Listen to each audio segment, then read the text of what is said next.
नवनिर्वाचित खासदार वाजे यांची देवळालीतील विविध ठिकाणी सदिच्छा भेट। आज मंगळवार दिनांक 18 जून 2024 रोजी लोकसभा निवडणुकीनंतर प्रथमच देवळाली कॅम्प येथे खासदार राजाभाऊ वाजे यांची सदिच्छा भेट दिली।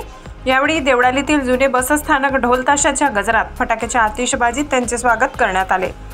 या प्रसंगी शिवसेनेसह महाविकास आघाडीतील राष्ट्रवादी काँग्रेसचे विविध पदाधिकाऱ्यांची भेट घेत त्यांच्याकडून सत्कार स्वीकारला। या प्रसंगी माजी आमदार योगेश घोलप, पांढुर्लीचे माजी सरपंच कैलास वाजे, काँग्रेसचे ॲडव्होकेट अशोक आडगे, राष्ट्रवादी काँग्रेसचे सोमनाथ खताळे, शिवसेनेचे उभाटा गटाचे बाळासाहेब गोळसे, पोपटराव जाधव, दिनकर पाडदे, तालुका संघटक साहेबराव चौधरी, विधानसभा संघटक वैभव पाडदे, शहर प्रमुख गोकुळ मोजाड, विलास गीते, प्रमोद मोजाड, विलास संगमनेरे आदीसह शिवसैनिक उपस्थित होते। त्यानंतर येथील लांब रोडवर राहणारे सुप्रसिद्ध उद्योजक दानशूर व्यक्तिमत्व महाराज कृष्ण बिरमानी यांच्या कार्याविषयी माहिती असल्याने त्यांची भेट घेत तब्येतीची देखील चौकशी केली।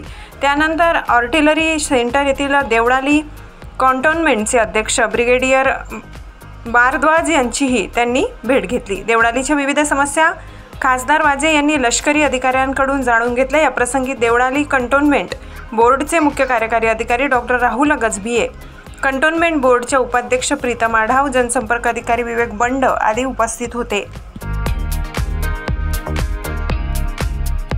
महाराष्ट्र माझा न्यूजसाठी उपसंपादक भैयासाहेब कटारे, देवळाली कॅम्प, नाशिक।